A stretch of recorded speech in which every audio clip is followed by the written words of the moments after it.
Cetitan is a monstrous ice type introduced fairly early on in the trailers by Game Freak, so we all know this thing.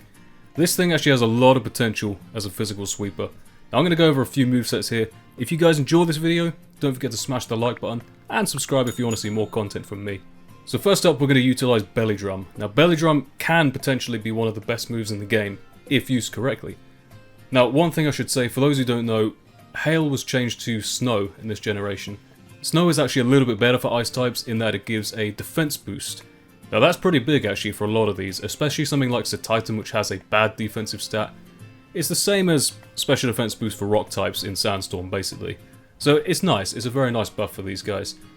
So first up we're going to do a Slush Rush set. Slush Rush, for those who don't know, doubles your speed in snow. So we got Belly Drum here to maximise your attack stat. Now it will sacrifice half your HP and in return you'll get to +6 attack, which is a lot. That will probably OHKO most enemy Pokemon with any of those moves when you're at +6 attack. We got the Citrus Berry there just to recover 25% HP after using the Belly Drum, and I've just noticed that HP number should be even. You got Ice Spinner there, that's a pretty reliable physical attack there for the ice types. You can run Ice Punch or Icicle Crash if you like, not a big deal, they're all fairly similar in base power. I just kind of like the reliability here of Ice Spinner over Icicle Crash. We got Earthquake. Now Earthquake plus Ice Spinner is very good coverage. Ice plus Ground will cover most types.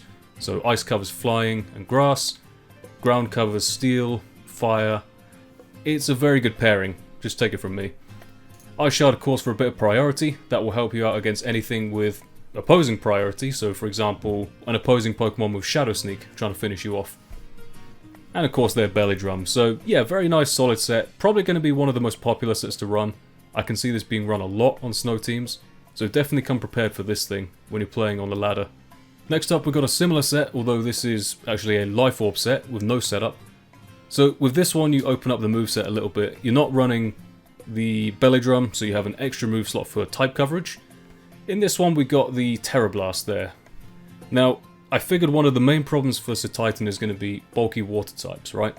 So if you run Terra Blast with either electric or grass typing, you can destroy them.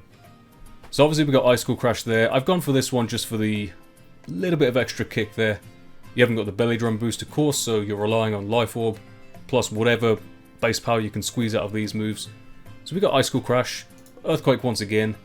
Play Rough is nice just for fighting types that might try and pick you off or, you know, might survive one of these hits. And then of course this thing just for the water types especially. Electric also gives you a good move against something like Corviknight for example, which is a very popular wall and actually would do a pretty good job of stopping Cetitan. So not a bad set at all. I don't think it will be as popular as the first one, but certainly one worth considering. Next up we got something which might take a lot of people by surprise actually. Now Assault Vest might look like a stupid idea on something with bad Special D, and 55 is not a very good Special D stat. But because it already has an incredible HP stat, you don't need to invest in HP at all.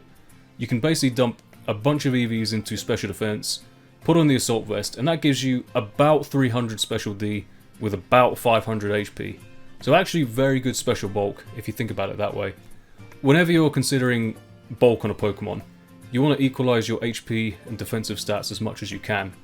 So a Pokemon like this, you maximize the defensive stats, and a Pokemon like, let's say Hitmonchan for example, with good Special D and bad HP, you want to try and maximize the HP stat.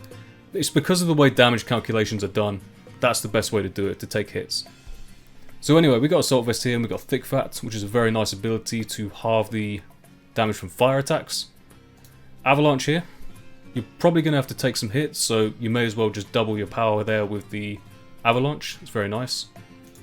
Earthquake of course, for that coverage. You can put Superpower on if you like, but I personally think Earthquake is just better.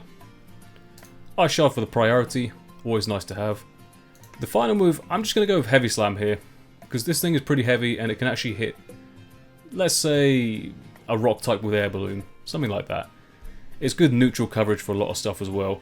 You will still struggle against water types, I'll admit that, so if you want you can run the Terra Blast again. But let's just go with that for a bit of variety. You got Heavy Slam there, or swap it for Play Rough if you like, that'd be quite nice for fighting types. Not going to be the best set to run on this thing, but I thought we'll show a few different ones just to show you what this thing can do. And finally, we're going to show off the Sheer Force set. Now, any Pokemon that can run Sheer Force will probably have a good set to use with Sheer Force. Look at something like Nidoking, think of the damage that thing can do, and that doesn't even have that great base stats, to be honest. So Titan actually has a really nice attack stat. So if you combine Sheer Force with Life Orb, just for those who've never seen this sort of combination before in competitive Pokemon, Sheer Force is an ability that will boost the power of moves with secondary effects. For example, a flinch chance, or chance to lower enemy stats, that sort of thing. It will nullify those secondary effects, but it will boost your power by 1.3. So that's pretty nice. And on top of that, Life Orb will boost your power by 1.3 anyway. But if the move benefits from Sheer Force, you will also not have to take the 10% HP recall from Life Orb. So really nice combination for these moves. And the first three moves there do benefit from Sheer Force. So Icicle Crash obviously has the flinch chance, Play Rough has the chance to lower attack, Liquidation, that could be nice for stuff like Rhyperior, which I don't think is in the game, but in a hypothetical scenario where it does come into the game, it'll be very nice then. Or just, you know, fire types in general. Liquidation is slightly more powerful than EQ. So final move, Earthquake, doesn't actually benefit from Sheer Force. You could keep Earthquake on for stuff like Steel types. Yeah, it's a fair choice. Or you could swap that out for Ice Shard. You've got Liquidation for fire types already, so I wouldn't worry about those in particular. But Earthquake, like I said, can be still good for some types, so you guys choose between that, Superpower, or Ice Shard for the last move. But there you have it, there is Cetitan, and there's 4 nice little movesets to try out. Hope you all enjoyed this one, folks, and I'll see you all next time.